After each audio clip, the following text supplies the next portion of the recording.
नमस्कार साथियों, स्वागत है आपका अपनी यूट्यूब चैनल भाषा निकेतन में। साथियों, हम हिंदी भाषा एवं साहित्य का वस्तुनिष्ठ इतिहास जो आपका सरस्वती पांडे और गोविंद पांडे का है, इसको हम पढ़ेंगे। और इसमें जो भी आपका पद्य से आज शुरुआत करते हैं और हिंदी साहित्य इतिहास लेखन की परंपरा से शुरू करेंगे इसमें। और इस पुस्तक को हम पूरा अपने चैनल पे पढ़ेंगे और बारीकी से इसको समझेंगे और ध्यान से आगे बढ़ते जाएंगे। तो चलिएगा, शुरू करेंगे आज का वीडियो। साथियों, आज का वीडियो शुरू करने से पहले चाहेंगे आप हमारे चैनल पर नए हैं तो सब्सक्राइब करें और वीडियो पसंद आए लाइक करें, शेयर करें। तो आज करेंगे शुरू। तो देखिए, बिंदुवार है इसमें, तो सारा कुछ बिंदुवार पढ़ेंगे और ध्यान से पढ़ेंगे। देखिए साथियों, शुरू करते हैं। तो हिंदी साहित्य के इतिहास लेखन का सबसे पहला प्रयास फ्रेंच विद्वान गार्सा द तासी ने किया है। देखिए, साहित्य इतिहास लेखन का सबसे पहला प्रयास जो किया है वो फ्रेंच विद्वान गार्सा द तासी ने किया है। अगला देखते हैं। गार्सा द तासी ने अपनी पुस्तक की रचना फ्रेंच भाषा में की है। जो आपकी पुस्तक है गार्सा द तासी की, वो फ्रेंच भाषा की। और कौन सी पुस्तक है? वो है इस्त्वार द ला लिटरेत्यूर हिंदुस्तानी। ये इन्होंने अपनी पुस्तक का नाम रखा है, फ्रेंच भाषा की है और ये फ्रेंच विद्वान थे। और ये जो हिंदी साहित्य का इतिहास लेखन का सबसे पहला मतलब हम कह सकते हैं ग्रंथ है। तो अगला आपका बिंदु है, यह पुस्तक दो भागों में विभक्त है। देखिएगा, याद रखना, ये जो पुस्तक है इस्त्वार द ला लिटरेचर हिंदुस्तानी, ये जो पुस्तक है ये आपकी जो है दो भागों में विभक्त है। पहला प्रकाशन इन्होंने अपना 1839 में और दूसरा 1847 में कराया है। ठीक है। अगला बिंदु है, यह ग्रंथ ग्रेट ब्रिटेन और आयरलैंड की प्राच्य साहित्य अनुवादक समिति की ओर से पेरिस में मुद्रित किया गया। ये जो आपका ग्रंथ है इस्त्वार द ला लिटरेचर हिंदुस्तानी, ये आपका पेरिस में मुद्रित किया गया। अगला है, ये Histoire de la litterature Hindustani Garcin de Tassy का जो ग्रंथ है द्वितीय संस्करण में 3 भागों में विभक्त हो गया, जिसका प्रकाशन 1871 में हुआ था। चलिए देखते हैं बिंदुवार। अगला है आपका, तासी ने अपनी पुस्तक में हिंदी और उर्दू के अनेक कवियों का विवरण अंग्रेजी वर्ण क्रमानुसार दिया है। इन्होंने हिंदी और उर्दू के जो अनेक कवि हैं इनका विवरण जो दिया है वर्ण क्रमानुसार दिया है। और गार्सा द तासी की इस ग्रंथ में लगभग 738 कवि हैं, जिनमें हिंदी के 72 तथा शेष उर्दू के कवि हैं। 738 कवि हैं, जिसमें हिंदी के कितने हैं? 72 हैं, इतनी बात याद रखना है। और जो भी शेष हैं वो उर्दू के हैं। अगला है, डॉक्टर लक्ष्मी सागर वार्ष्णेय ने तासी के ग्रंथ का हिंदी अनुवाद, जो फ्रेंच भाषा में था, और लक्ष्मी सागर वार्ष्णेय ने इसका हिंदी अनुवाद किया। और हिंदुई साहित्य का इतिहास नाम से प्रकाशन इन्होंने 1952 में कराया। हिंदुई साहित्य का इतिहास, जो आपका इस्त्वार द ला लिटरेचर हिंदुस्तानी जो पुस्तक थी, इसको उन्होंने नाम रखा हिंदी अनुवाद करके हिंदुई साहित्य का इतिहास, और यह प्रकाशन 1952 में कराया है। तो तासी की पुस्तक इस्त्वार द ला लिटरेचर हिंदुस्तानी में एंड्यू के लिए हिंदवी और हिंदुस्तानी के लिए हिंदुस्तानी, उर्दू और हिंदवी हिंदी अर्थ प्रयुक्त होता है। चलिए, हिंदी साहित्य इतिहास लेखन की परंपरा में हिंदी भाषा में लिखा प्रथम ग्रंथ श्री महेश दत्त शुक्ल द्वारा रचित भाषा काव्य संग्रह है। अगला बिंदु देखिएगा, अब तक गार्सा द तासी की बात चली थी, लेकिन फ्रेंच भाषा में हिंदी भाषा का आपका पहला ग्रंथ हम मान लेंगे आपका इस्त्वार द ला लिटरेचर हिंदुस्तानी आपका गार्सा द तासी जी का है। लेकिन हिंदी भाषा में प्रथम ग्रंथ की बात करेंगे तो भाषा काव्य संग्रह आपका महेश दत्त शुक्ल का है ना। तो चलिए गए, अगला देखते हैं। अगला है, भाषा काव्य संग्रह का प्रकाशन 1873 में नवल किशोर प्रेस लखनऊ से हुआ, है ना। किसका? भाषा काव्य संग्रह का। अब अगला देखते हैं, शिव सिंह सेंगर जो हैं उन्होंने शिव सिंह सरोज नाम का एक ग्रंथ लिखा, हिंदी भाषा में दूसरा महत्वपूर्ण इतिहास ग्रंथ रहा है। क्योंकि पहला तो आपका कौन सा है? भाषा काव्य संग्रह महेश दत्त शुक्ल का है, जो 1873 में आपका नवल किशोर प्रेस लखनऊ से प्रेषित हुआ है। अगला है शिव सिंह सरोज का प्रकाशन 1883 ईस्वी में हुआ है, ठीक है। और 1800 आपका जो 1873 में आपका भाषा काव्य संग्रह का हुआ है, ठीक है। और 83 में किसका हुआ है? शिव सिंह सरोज का। और शिव सिंह सरोज में एक सहस्त्र लगभग 838 कवि भाषा कवियों का जीवन चरित्र तथा उनकी कविताओं का उदाहरण दिए गए हैं, ठीक है। और अगला बिंदु है सन 1888 में एशियाटिक सोसाइटी ऑफ बंगाल की पत्रिका के विशेषांक के रूप में गियर्सन द्वारा रचित the modern vernacular literature of Hindustan का प्रकाशन हुआ। अब बात आती है, देखिए जो पहला हिंदी भाषा ग्रंथ है वो आपका किसका है? गारसा दत्तासी का। दूसरा जो बात आती है वो आपका किसका है? हाँ, महेश दत्त का, ठीक है, महेश दत्त शुक्ल जी का है, और भाषा काव्य संग्रह। और यहाँ शिव सिंह सरोज का हिंदी भाषा का दूसरा सबसे बड़ा ग्रंथ है। और उसके बाद आपका जो गियर्सन का आता है the modern vernacular literature of Hindustan, ये आपका गियर्सन का है, जॉर्ज गियर्सन। 1888 में इन्होंने एशियाटिक सोसाइटी ऑफ बंगाल की पत्रिका जो विशेषांक है उसके रूप में इन्होंने इसका प्रकाशन कराया है। चलिए देखते हैं आपका अगला आपका बिंदु है जॉर्ज गियर्सन द्वारा रचित the modern vernacular literature of Hindustan को सच्चे अर्थों में हिंदी साहित्य का पहला इतिहास ग्रंथ माना जाता है। कुछ लोग जॉर्ज गियर्सन के द्वारा रचित इस the modern vernacular literature of Hindustan को ही पहला ग्रंथ मानते हैं, कुछ का अपना गारसा दत्तासी का मानना है ना। तो चलिए, गियर्सन ने अपने ग्रंथ में 952 कवियों को शामिल किया है, 952 कवियों को इसमें शामिल किया है। अगला है डॉक्टर किशोरी लाल गुप्त ने the modern vernacular literature of Hindustan का हिंदी साहित्य का प्रथम इतिहास शीर्षक से हिंदी अनुवाद किया। अब आपको बताना है, कमेंट सेक्शन में बताइएगा कि जो आपका गारसा दत्तासी का द लिटरेचर हिंदुस्तानी जो आपका ग्रंथ है, इसका जो अनुवाद किया है हिंदी में वो किसने किया है और किस नाम से किया है वो आपको कमेंट सेक्शन में बताना है। और ये आपका है हिंदी साहित्य का प्रथम इतिहास, ये आपका डॉक्टर किशोरी लाल गुप्त ने अनुवाद किया है गियर्सन की पुस्तक the modern vernacular literature of Hindustan का। कब किया है? 1957 में किया है। कब किया? 1957 में, ठीक है। अब गियर्सन ने कवियों और लेखकों का कालक्रम अनुसार वर्गीकरण जो किया है, प्रवृत्तियों को स्पष्ट किया है, उनकी प्रवृत्तियों को भी स्पष्ट किया है और कालक्रम अनुसार भी वर्गीकरण किया है। और आपका अगला बिंदु है इसमें विभिन्न युगों की काव्य प्रवृत्तियों की व्याख्या करते हुए उनसे संबंधित सांस्कृतिक परिस्थितियों व प्रेरणा स्रोतों का उद्घाटन भी इसमें किया है। चलिए देखते हैं अगला आपका बिंदु क्या है। अगला आपका हो जाएगा प्रस्तुत ग्रंथ को विभिन्न कालखंडों में विभक्त किया गया है तथा प्रत्येक अध्याय काल विशेष का सूचक है। जॉर्ज गियर्सन ने प्रथम बार हिंदी साहित्य का भाषा की दृष्टि से क्षेत्र निर्धारण करते हुए संस्कृत प्राकृत एवं अरबी फारसी मिश्रित उर्दू को उससे पृथक किया। तो माने इसमें जॉर्ज गियर्सन साहब ने उनका निर्धारण किया और संस्कृत प्राकृत अरबी फारसी इनको मिश्रित जो थे उर्दू उसको अलग करके उन्होंने अपना ग्रंथ को तैयार किया है। इसमें हिंदी साहित्य के विकास क्रम का निर्धारण चारण काव्य, धार्मिक काव्य, प्रेम काव्य, दरबारी काव्य के रूप में किया है। इन्होंने हिंदी साहित्य के विकास क्रम का जो निर्धारण किया है 4 रूपों में, पहला चारण काव्य है, दूसरा धार्मिक काव्य है, तीसरा प्रेम काव्य है और आपका अगला चौथा दरबारी काव्य है। अब देखिएगा अगला बिंदु है 16वीं 17वीं शताब्दी के युग भक्तिकाल को हिंदी काव्य का स्वर्ण युग कहते हैं। जो आपका भक्तिकाल का युग है वो 16वीं 17वीं शताब्दी का है और इसको ही स्वर्ण युग माना जाता है हिंदी काव्य का।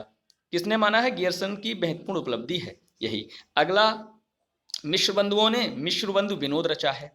यह ग्रंथ मिश्र बंधुओं का है, मिश्र बंधु विनोद। मिश्र बंधुओं में कौन कौन से थे? गणेश बिहारी, श्याम बिहारी और शुकदेव बिहारी मिश्र। कौन कौन से थे मिश्र बंधुओं में? गणेश बिहारी हैं, श्याम बिहारी हैं और सुखदेव बिहारी हैं। आपको याद रखना है, ठीक है। 3 हैं आपके इसमें, गणेश बिहारी और आपके श्याम बिहारी और सुखदेव बिहारी, ठीक है साथियों। चलिएगा, मिश्र बंधु विनोद 4 भागों में व्यक्त है जिसके प्रथम 3 भाग का प्रकाशन सन 1913 ईस्वी में तथा चतुर्थ भाग का 1934 में प्रकाशन हुआ है। देखिए मिश्रबंधु विनोद का 4 भागों में विभक्त हुआ है। 3 भागों का तो प्रकाशन उन्होंने 1913 में है, लेकिन आपका चतुर्थ भाग है उसका 1934 में हुआ है। मिश्रबंधु विनोद में 4591 कवियों की जीवन वृत्त वर्णित है। बहुत ज्यादा, देखिए 4591 कवियों का जीवन वृत्त, लगभग 4600 कवियों का जीवन वृत्त मिश्रबंधु विनोद में है। अगला, इसमें अनेक अज्ञात कवियों को प्रकाश में लाने के साथ ही अनेक साहित्यिक महत्व को स्पष्ट करने का प्रयास किया गया है। ठीक है, मिश्रबंधु विनोद में कवियों का सापेक्षिक महत्व निर्धारित करने के लिए उनकी 4 श्रेणियां बनाई गई हैं। देखिएगा, अगला है 4 श्रेणियां हैं मिश्रबंधु विनोद में सापेक्षिक महत्व को निर्धारित करने के लिए। अब हिंदी साहित्य लेखन की परंपरा में आचार्य रामचंद्र शुक्ल द्वारा रचित हिंदी साहित्य का इतिहास सर्वोच्च स्थान प्राप्त है। अब देखिएगा, अगर रामचंद्र शुक्ल के हिंदी साहित्य के इतिहास की बात आ जाएगी तो सबसे ज़्यादा महत्वपूर्ण रामचंद्र शुक्ल जी का इतिहास, जो हिंदी साहित्य का इतिहास, इसको मानता है। तो अगला है, देखिए बिंदु, आचार्य शुक्ल का इतिहास मूलतः नागरी प्रचारिणी सभा द्वारा प्रकाशित हिंदी शब्द सागर की भूमिका के रूप में हिंदी साहित्य का विकास के नाम से सन 1929 में प्रकाशित हुआ। देखिए, आचार्य शुक्ल का जो इतिहास है मूलतः वो नागरी प्रचारिणी सभा द्वारा प्रकाशित हिंदी शब्द सागर की भूमिका के रूप में हुआ, जो हिंदी साहित्य का विकास के नाम से सन 1929 में आया। पहले तो हिंदी शब्द सागर की भूमिका के रूप में यह नागरी प्रचारिणी सभा द्वारा प्रकाशित हुआ। चलिए देखते हैं अगला बिंदु क्या है। हिंदी साहित्य का इतिहास में 1000 कवियों और लेखकों को शामिल किया गया है। 1000 कवियों और लेखकों को शामिल किया गया है आपका हिंदी साहित्य के इतिहास आचार्य रामचंद्र शुक्ल जो द्वारा रचा गया उसमें। चलिएगा, अब देखते हैं हम। आचार्य रामचंद्र शुक्ल ने सिंह सेंगर, जॉर्ज गियर्सन तथा मिश्र बंधुओं के इतिहास को कवि वृत्त संग्रह संज्ञा से अभिहित है। ठीक है, अभिहित किया गया है। आचार्य रामचंद्र शुक्ल के शिव सिंह सेंगर, जॉर्ज गियर्सन तथा मिश्र बंधुओं के इतिहास को कवि वृत्त संग्रह संज्ञा से अभिहित किया गया है। आचार्य शुक्ल ने लिखा है, जबकि प्रत्येक देश का साहित्य वहाँ की जनता की चित्तवृत्ति का संचित प्रतिबिंब होता है, तब यह निश्चित है कि जनता की चित्तवृत्ति के परिवर्तन के साथ साहित्य के स्वरूप में भी परिवर्तन होता चला जाता है। आदि से अंत तक इन्हीं चित्तवृत्तियों की परंपरा को परखते हुए साहित्य परंपरा के साथ उनका सामंजस्य दिखाना ही साहित्य का इतिहास कहलाता है। जनता की चित्तवृत्ति बहुत कुछ राजनीतिक, सामाजिक और सांप्रदायिक तथा धार्मिक परिस्थितियों के अनुसार होती है। यह पंक्तियां आपके आचार्य रामचंद्र शुक्ल की हैं। आप एक बार और सुन लेंगे तो फिर ये पंक्ति आपको याद हो जाएंगी। देखते हैं अगला बिंदु क्या है। सर्वप्रथम आचार्य रामचंद्र शुक्ल ने साहित्य इतिहास को आलोचना से पृथक किया तथा अपने विकासवादी एवं वैज्ञानिक दृष्टिकोण का परिचय दिया। अगला बिंदु है, आचार्य शुक्ल ने साहित्य इतिहास के प्रति एक निश्चित व सुस्पष्ट दृष्टिकोण का परिचय देते हुए युगीन परिस्थितियों के संदर्भ में विकास क्रम की व्याख्या करने का प्रयास किया है। अगला बिंदु आपका, आचार्य शुक्ल ने काल विभाजन के अंतर्गत हिंदी साहित्य के 900 वर्षों के इतिहास को 4 सुस्पष्ट कालखंडों में विभक्त किया है। शुक्ल जी ने भक्ति काल को 4 भागों या शाखाओं में बांटकर उसे सर्वप्रथम शुद्ध दार्शनिक धार्मिक आधार पर प्रतिष्ठित किया है। तो चलिएगा, कैसे बांटा है वो हम इसमें देखते हैं। देखिए, भक्ति काल की बात आ रही है तो भक्ति काल को 2 भागों में, निर्गुण धारा, सगुण धारा।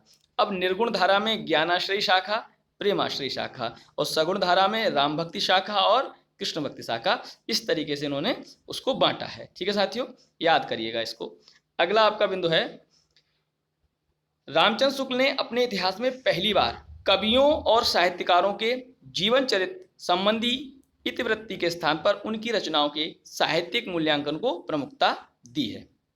अब है, एडविन ग्रीव्स महोदय ने सन 1917 ईस्वी में अंग्रेजी भाषा में ए sketch of Hindi literature, A sketch of Hindi literature किसने? एडविन ग्रीव्स महोदय ने नाम से हिंदी साहित्य का एक संक्षिप्त इतिहास ग्रंथ लिखा। अगला बिंदु है, इन्होंने हिंदी साहित्य के इतिहास के 5 विभाग किए हैं। अगला, सन 1920 में FEK ने अंग्रेजी भाषा में ए हिस्ट्री ऑफ हिंदी लिटरेचर नाम से इतिहास ग्रंथ लिखा। देखिए, एडविन ग्रीव्स ने लिखा है ए स्केच ऑफ हिंदी लिटरेचर और FEK ने 1920 में लिखा है ए हिस्ट्री ऑफ हिंदी लिटरेचर। याद रख लेना है, नोट कर लेना है, एक एक बिंदु ऐसे आप नोट कर लीजिए इसको। अगला है तज़किरा-ई शुआराई हिंदी 1848 ईस्वी नामक इतिहास ग्रंथ मौलवी करीमुद्दीन द्वारा लिखा गया। अब देखिए, तज़किरा-ई शुआराई हिंदी 1848 ईस्वी का है और यह इतिहास ग्रंथ मौलवी करीमुद्दीन द्वारा लिखा गया है। इसमें कुल 1004 कवियों का वर्णन है और इसमें हिंदी के 62 कवि हैं।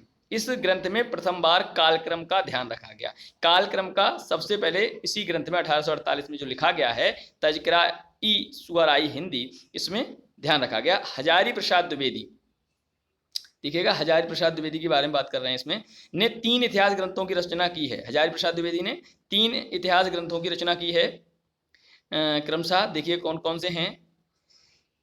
इसमें पहला है हिंदी साहित्य की भूमिका 1940, हिंदी साहित्य उद्भव और विकास 1952 और हिंदी साहित्य का आदिकाल 1952। तो हिंदी साहित्य की भूमिका 1940 में और हिंदी साहित्य उद्भव और विकास 1952 में और हिंदी साहित्य का आदिकाल 1952, 3 हिंदी साहित्य के ग्रंथों को हजारी प्रसाद द्विवेदी ने रचा है। अगला बिंदु है आचार्य द्विवेदी ने अपने इतिहास में परंपरा की निरंतरता का अनुशीलन करते हुए एक व्यापक इतिहास दर्शन की भूमिका तैयार की है। आचार्य द्विवेदी ने अपने इतिहास में परंपरा की निरंतरता का अनुशीलन करते हुए एक व्यापक इतिहास दर्शन की भूमिका तैयार की है। चलिए देखते हैं अगला आपका प्रश्न क्या है। देखिए, रामकुमार वर्मा ने हिंदी साहित्य का आलोचनात्मक इतिहास नामक पुस्तक लिखी। रामकुमार वर्मा की, डॉक्टर रामकुमार वर्मा की पुस्तक जो है हिंदी साहित्य का इतिहास, आलोचनात्मक इतिहास है। ठीक है, हिंदी साहित्य का आलोचनात्मक इतिहास। अब देखिए अगला बिंदु है हिंदी साहित्य का आलोचनात्मक इतिहास का प्रकाशन सन 1938 ईस्वी में हुआ है।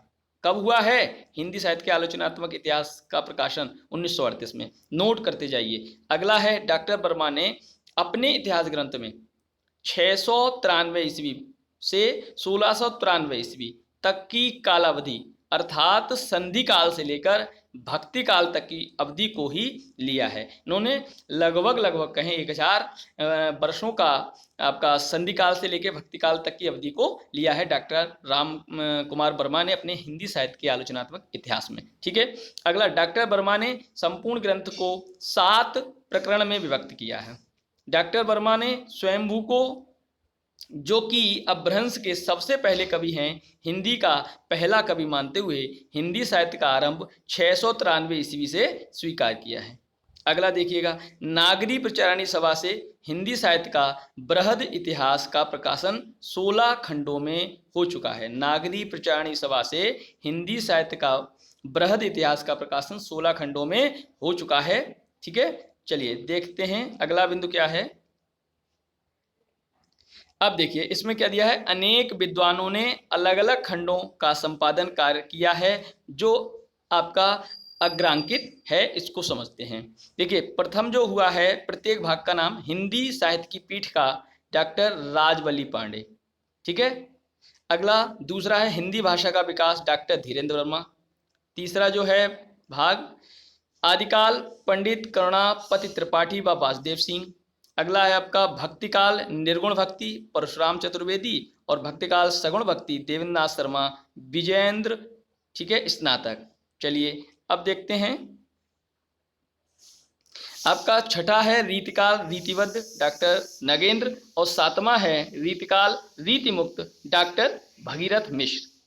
8वां है आपका हिंदी साहित्य का अभ्युत्थान भारतेंदु काल संवत 1900 से 1950 विक्रम संवत तक।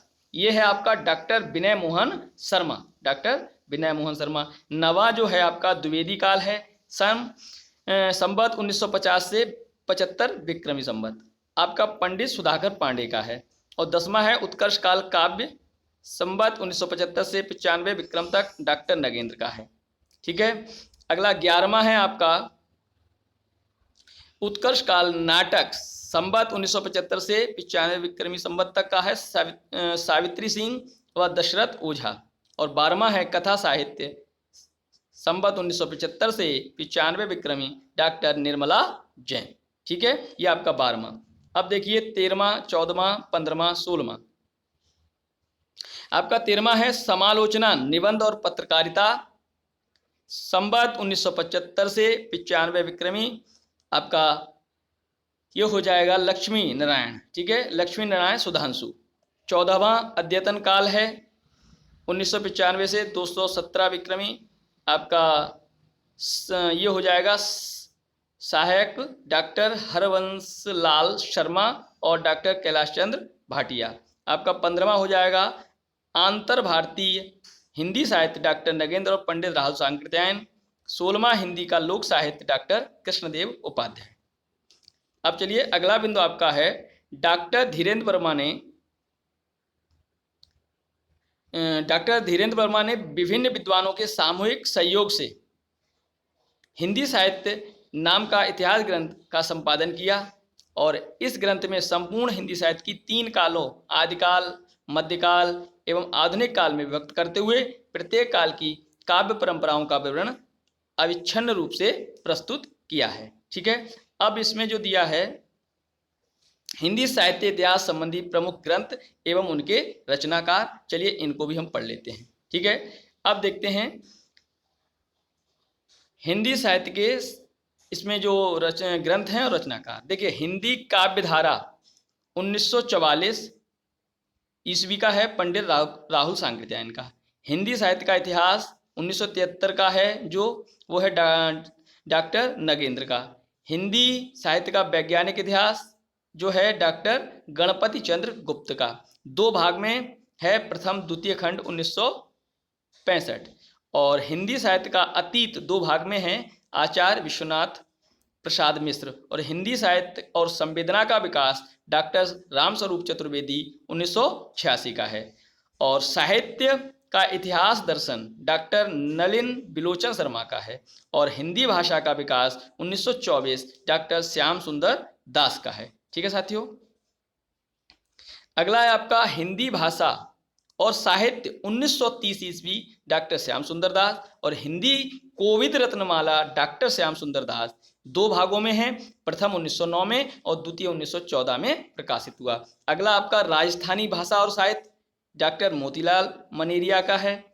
राजस्थानी पिंगल साहित्य डॉक्टर मोतीलाल मेनारिया या मनेरिया। और हिंदी वीर काव्य 1945 में डॉक्टर टीकम सिंह तोमर का है। और हिंदी काव्यशास्त्र का इतिहास डॉक्टर भगीरथ मिश्र का है। और आधुनिक हिंदी का आदिकाल आपका 1973 में श्री नारायण चतुर्वेदी का है। और हिंदी साहित्य 20वीं शताब्दी, ये 1945 में प्रकाशित हुआ है, ये नंद दुलारे वाजपेयी जी का है। ठीक है साथियों, चलिए अगला बिंदु है इसमें, इसी में है अगले आपका है आधुनिक हिंदी साहित्य 1950 नंद दुलारे वाजपेयी। हिंदी साहित्य का इतिहास 1931 रमाशंकर शुक्ल रसाल। और हिंदी भाषा का उद्भव और विकास उदय नारायण तिवारी। और हिंदी साहित्य विमर्श 1923 पद्मलाल पुन्नालाल बख्शी। और कविता कौमुदी 1917 राम नरेश त्रिपाठी। और भाषा काव्य संग्रह 1873 महेश दत्त शुक्ल, याद रखना है। और महेश दत्त शुक्ल जो है भाषा काव्य संग्रह 1873 का है। यह हिंदी का प्रथम इतिहास ग्रंथ है जिसको हम मानते हैं, क्योंकि फ्रेंच में अगर हम कहें तो गार्सा दत्तासी का है। चलिए अगला आपका है हिंदी साहित्य का विवेचनात्मक इतिहास सूर्यकांत शास्त्री का है। और आधुनिक हिंदी साहित्य का इतिहास 1934 का कृष्ण शंकर शुक्ल का है। मॉडर्न हिंदी लिटरेचर 1939 में डॉक्टर इंद्रनाथ मदान का है। और खड़ी बोली हिंदी साहित्य का इतिहास ब्रज रत्न दास 1941 का है। और आधुनिक हिंदी साहित्य 1941 लक्ष्मी सागर वार्ष्णेय का है। ब्रज माधुरी सार 1923 वियोगी हरि का है। और हिंदी साहित्य का दूसरा इतिहास डॉक्टर बच्चन सिंह का है 1996 का है। ठीक है, और हिंदी साहित्य का जो आपका हिंदी साहित्य का आधा इतिहास है ना, आपका जो है 2003 का है सुमन राजे का। और हिंदी साहित्य का मौखिक इतिहास जो आपका नीलाव का है। और हिंदी साहित्य का ओझल नारी इतिहास नीरजा माधव 2013 का है। तो साथियों, आज हमने जो चर्चा की वो आपके जितने भी बिंदु बने इस पे हमने पद्य से संबंधित आपका किया, परंपरा पर हिंदी साहित्य के साहित्य इतिहास की परंपरा पर चर्चा की है। तो अब हम कल आपसे जो चर्चा करेंगे वो आपके हिंदी साहित्य काल विभाजन और उसका नामकरण पर कल आपसे चर्चा करेंगे। तो आप अगले वीडियो के लिए तैयार रहें, और मैं आपसे मतलब वादा तो नहीं कर सकता पूरी तरीके से, लेकिन पूरा कोशिश करूंगा कि आपका जो पुस्तक है सरस्वती पांडे, और अन्य भी कोशिश करेंगे आपके एग्ज़ाम तक पूरी पढ़ा दें, जिससे आपका सब कुछ अच्छा हो जाए। और ये अगर आप किताब पढ़ते रहे और साथ के साथ नोट्स बना लिए आपने, और ज़्यादा कोशिश ये करिएगा कि पूरी किताब को नहीं लिखना है, अपने नोट्स में शॉर्ट से शॉर्ट जितना भी आप खुद को समझाते हुए कि हम इसको याद रख सकते हैं उतना आप शॉर्ट नोट्स बनाइए। ज़्यादा बढ़ा के लिखने से कोई फ़ायदा नहीं है, क्योंकि बढ़ा के तो आपका पूरा किताब में ही दिया है। आप ज़्यादा से ज़्यादा छोटा करके लिखें, जिससे कि आप उसको बिंदुवार लिखें, जिससे आप पेपर के समय पे ज़्यादा पढ़ सकें। ठीक है साथियों, तो हिंदी साहित्य के काल विभाजन और नामकरण पर कल चर्चा करेंगे। तो फिर मिलते हैं अगले वीडियो के साथ, तब तक के लिए नमस्कार, धन्यवाद।